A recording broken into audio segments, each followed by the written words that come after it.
Hi అండి. ఒక మంచి కథతో మీ ముందుకి. కథ పేరు షేరింగ్. రచన అలపర్తి రామకృష్ణ గారు. కొండగుంటల మీద గ్రీన్ మెడోస్ మెరిసిపోతూ ఉన్నాయి. ఎలివేటెడ్ ప్లేస్లో సన్రైజ్ విల్లా కొట్టొచ్చినట్లు కనిపిస్తూ ఉంది. ఆ భవనం చుట్టూ దట్టంగా పచ్చని చెట్లు. ఇంటి ముందు లాన్ ఉదయం ఎండలో మెరిసిపోతున్నాయి. మేడ మీద బాల్కనీలో కూర్చుని దూరంగా కనిపిస్తున్న నీలి సముద్రం కేసి చూస్తూ ఉండిపోయాడు ఆకాష్. స్నానం చేసి ఏ డ్రెస్ వేసుకోవాలో నిర్ణయం తీసుకోలేక సతమతమవుతూ ఉంది అపూర్వ. స్నానం చేశాక ఉదయం పూట వెలుగులో భార్య ఒంటి మెరుపు చూడాలని ఆకాష్కి అనిపిస్తుంది. దగ్గరకు రానివ్వదు. స్నానం చేసాక ఎవరూ అంటుకోకూడదు. వార్డ్రోబ్లోని బట్టలన్నీ తీసి డబుల్ కాట్ మంచం మీద పరిచింది. ఏ చీర నచ్చలేదు. పోనీ భర్తను గదిలోకి పిలిచి చీర సెలక్షన్కు పిలవదు. చీరలన్నీ చిందరవందరగా పడేసింది. చివరకు మల్టీ కలర్ బెనారస్ చీర కట్టుకుంది. చీరకు మ్యాచ్ అయ్యే రూబీ నెక్లెస్ ధరించింది. గదిలో నుంచి బయటకు వచ్చి ఆకాష్ను పిలిచింది. జాకెట్ హుక్స్ పెట్టండి అంది. అందంగా మెరుస్తున్న వీపుపై అతని వ్రేళ్లు నర్తించడం మొదలుపెట్టాయి. ఆ కుందనపు బొమ్మను గట్టిగా వాటేసుకుని ముద్దు పెట్టుకోవాలనిపించింది. ఆమెకు చిరాకు మొదలైంది.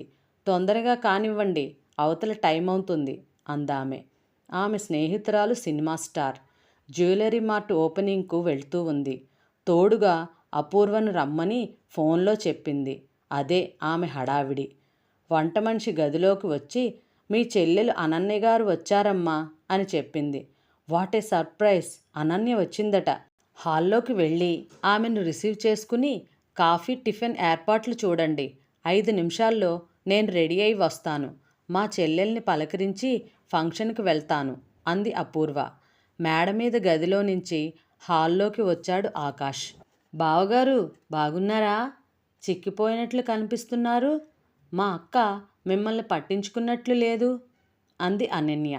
ఆకాష్ దగ్గరగా వచ్చి షేక్ హ్యాండ్ ఇస్తూ మెత్తటి ఆమె చేతి స్పర్శకు కదిలిపోయాడు. ఆమె తనకు అతి సమీపంలో నిలబడడం ఇబ్బందిగానే అనిపించింది.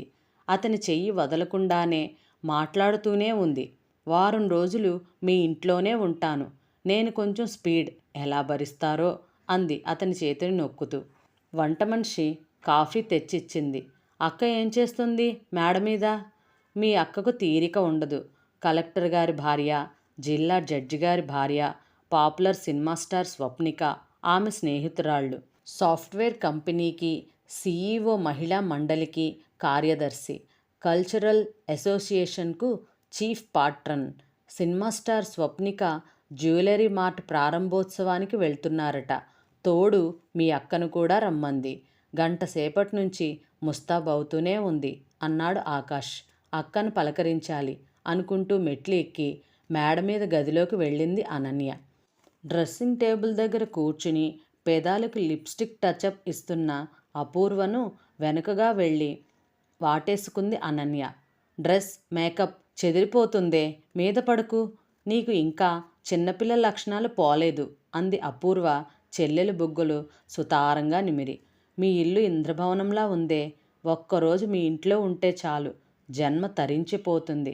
పెళ్ళైన కొత్తలో నీతో పాటు ఓసారి వచ్చాను గాని హడావిడిగా వచ్చిన రోజు సాయంత్రమే తిరిగి వెళ్ళిపోవాల్సి వచ్చింది. అప్పుడు మీ ఇల్లు సరిగ్గా చూడలేదు. మీ వారికి ఇక్కడికే ట్రాన్స్ఫర్ వచ్చిందని చెప్పావుగా. మా ఇంట్లోనే ఉండిపోండి. నా గది నువ్వు షేర్ చేసుకో.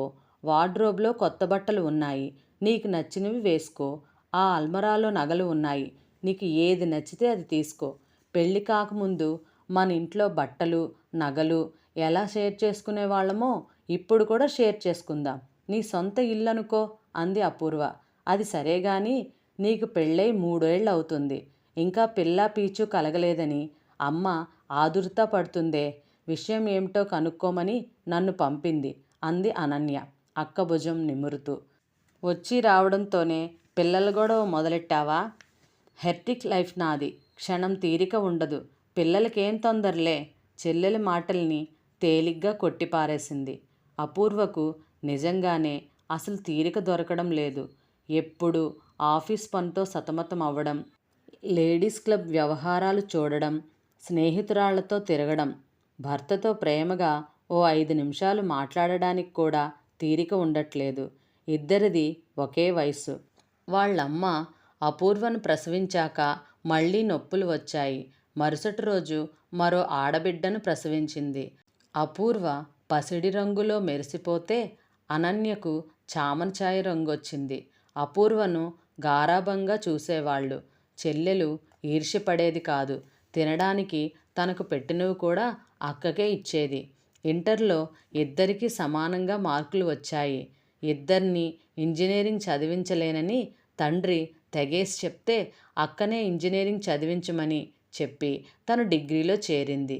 బీఎడ్ పూర్తి చేసి టీచర్ ఉద్యోగంలో చేరింది.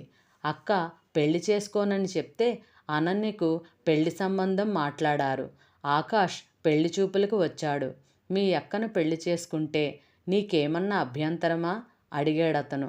అతను ఆర్థికంగా ఉచ్చస్థితిలో ఉన్నాడు. సిమెంట్ ఫ్యాక్టరీ ఉంది వాళ్లకు. బిల్డింగ్స్ కట్టించి అమ్ముతూ ఉంటారు. సిటీలో పేరున్న బిల్డర్స్. అక్కనే పెళ్లి చేసుకోమని తను ప్రోత్సహించింది. అక్కడున్న 2 రోజుల్లోనే అక్కాబావల మధ్య ఉండాల్సిన ప్రేమానురాగాలు పటిష్టంగా లేవని గ్రహించింది అనన్య. భార్యాభర్తల మధ్య అనురాగానికి ఏ ఫార్ములా ఉండదు. భోగభాగ్యాలు ఉన్నా వాళ్ళిద్దరి మధ్య ప్రేమపూరిత వాతావరణం లేదు. ప్రేమ మనస్సుని ఉల్లాసపరుస్తుంది. గుండెల్లో గిలిగింతలు పెడుతుంది. ఉత్తేజాన్ని కలిగిస్తుంది. కొత్తగా పెళ్ళైన వాళ్ళైనా వృద్ధ దంపతులైనా ప్రేయసి ప్రియుల్లా మెలగాలి. అప్పుడే జీవితం రసబంధురంగా ఉంటుంది. తనకు తెలిసిన జీవిత పాఠాన్ని అక్కకు నేర్పించాలనుకుంది అనన్య. బయటకు వెళ్ళడానికి సిద్ధమవుతూ మేడ మీద నుంచి కింద హాల్లోకి వచ్చింది అపూర్వ. భర్త, అనన్య సోఫాలో పక్కపక్కన కూర్చోవడం గమనించింది. ఇద్దరి చేతుల్లో కాఫీ కప్పులున్నాయి. కాఫీ తాగుతావా అక్కా అంటూ తన చేతిలోని కప్పు అపూర్వకి ఇచ్చింది. మీ చెల్లెలు ప్రముఖుల ప్రేమ కథలు చెబుతూ ఉంది. ప్రేమ మార్కెట్లో దొరికే వస్తువు కాదట. పాలవెన్నెల కురిపించడం చందమామకు ఎంత స్వభావసిద్ధమో ఇద్దరి మధ్య మనసులు కలిసినప్పుడు ప్రేమ మొలకెత్తడం కూడా అంతే సహజమట. అతని మాటలకు అడ్డొస్తూ వినేవాళ్లు ఉంటే అది అలా వాగుతూనే ఉంటుంది అంది అపూర్వ.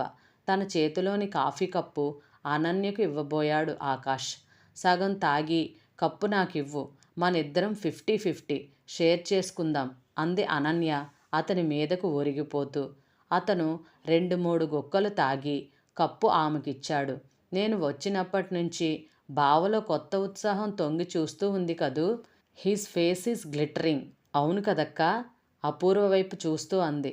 ఎప్పుడూ ముభావంగా ఉండే ఆకాష్ ఫక్కున నవ్వాడు అనన్య మాటలకు. బావ నవ్వుతుంటే ముద్దొస్తాడు అతని వైపు ఆరాధనగా చూస్తూ అంది. చెల్లెలి మాటలు ఎబ్బెట్టుగా అనిపించలేదు.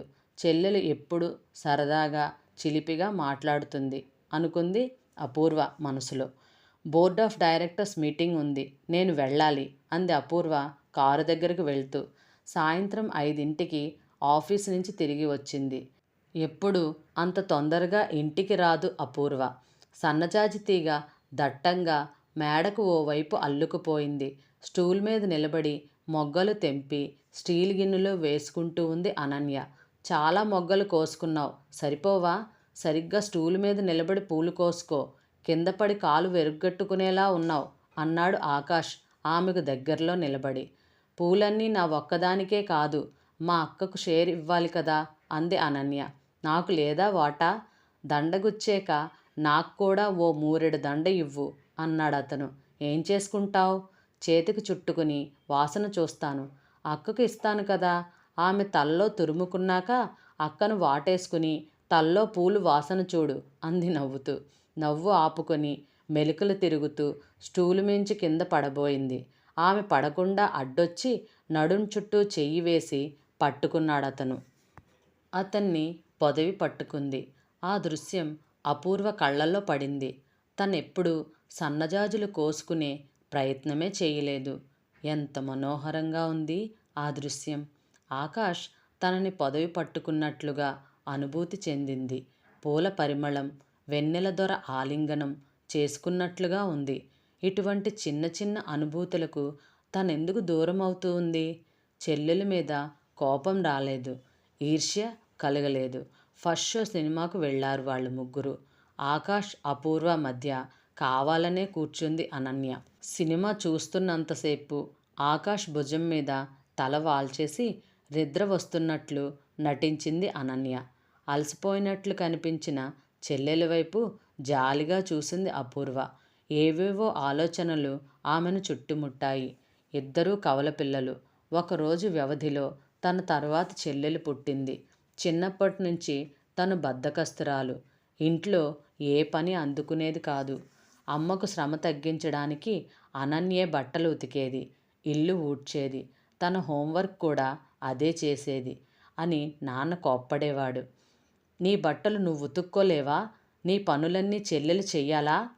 నాన్న మాటలు పట్టించుకోవద్దని చెల్లెలు అనేది. ఇద్దరికీ చెరొక ఐస్ క్రీం కొనిస్తే తనది ముందు తినేసి చెల్లెల ఐస్ క్రీంలో షేర్ అడిగేది. అన్నింటిలోనూ షేరింగ్ అంటున్నావు, రేపు నాకు పెళ్ళయ్యాక నా మొగుడిని కూడా షేర్ చేసుకుంటావా అంటూ నవ్వించేది. పిచ్చి పిచ్చి మాటలు మాట్లాడకు, పెద్దయ్యాక ఆ బుద్ధులే మీకు వస్తాయి అని అమ్మ మందలించేది. చెల్లెలు ఉత్త పిచ్చిది, బోళా మనిషి. అందరినీ ఆదుకోవాలనే మనస్తత్వం, అందరినీ ప్రేమించే గుణం, మనస్సులో ఎటువంటి మాలిన్యం ఉండదు. అనన్య వజ్రం, చెదలు పట్టవు. టీచర్ ఉద్యోగం వచ్చాక తనతో పాటే పనిచేసే టీచర్ని ప్రేమించి పెళ్లి చేసుకుంది.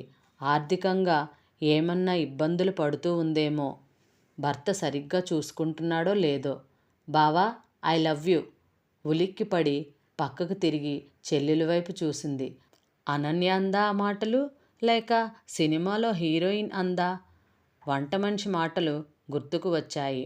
అమ్మగారు, మీ చెల్లెలు గారు బాబుగారితో బాగా చనువుగా ఉంటున్నారు. ఆయన్ని బుట్టలో వేసుకునే ప్రయత్నంలో ఉన్నారు. బాబుగారిని రాసుకుని పూసుకుని తిరుగుతున్నారు. ఆవిడ గారి పద్ధతి నాకు నచ్చలేదు. మీ జాగ్రత్తలో మీరుండడం మంచిదమ్మగారు.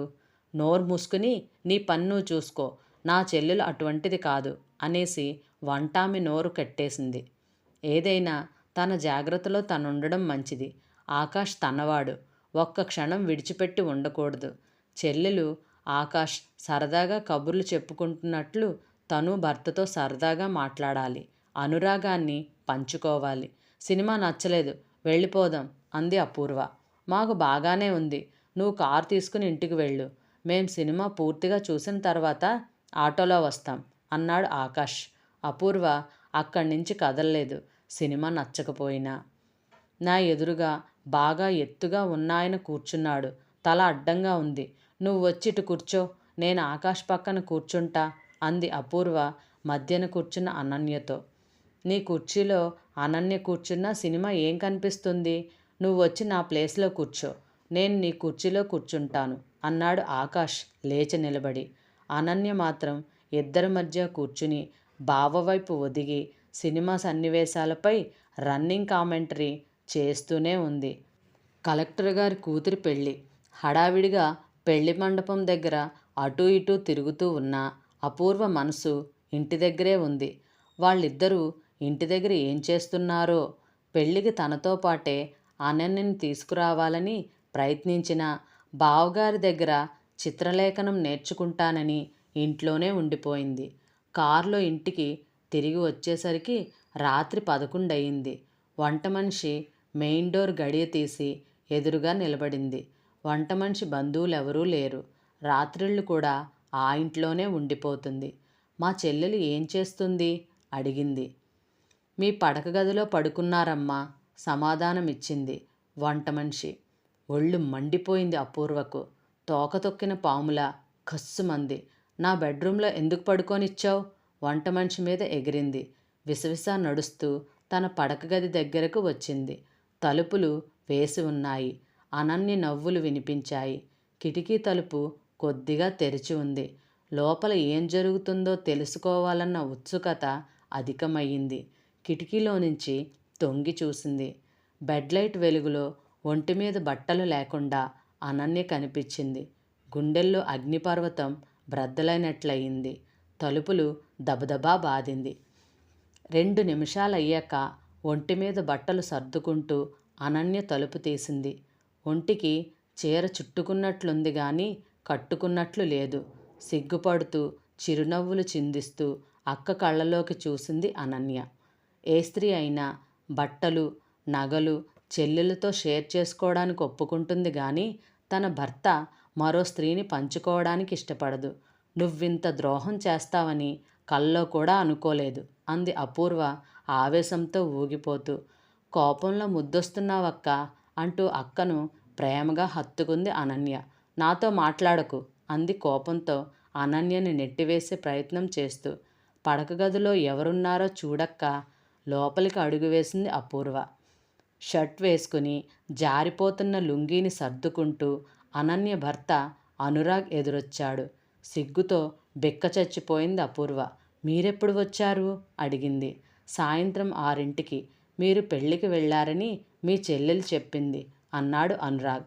సారీ, మిమ్మల్ని డిస్టర్బ్ చేశాను. రేపు మార్నింగ్ మాట్లాడుకుందాం. ఎంజాయ్, గుడ్ నైట్ అనేసి చెల్లెలు బొగ్గ మీద ముద్దు పెట్టి అక్కడి నుంచి వచ్చేసింది.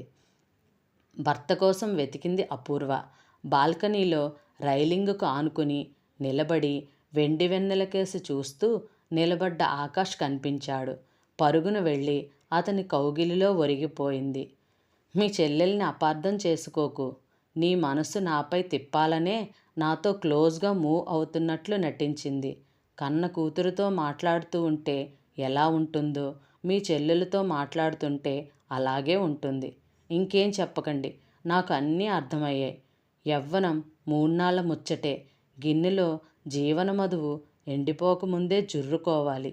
ఆఫీస్ పనని స్నేహితురాళ్ళని కాలం వృధా చేస్తే ఎలా అన్నాడతను ఆమెను మరింత దగ్గరగా అదుముకుంటూ.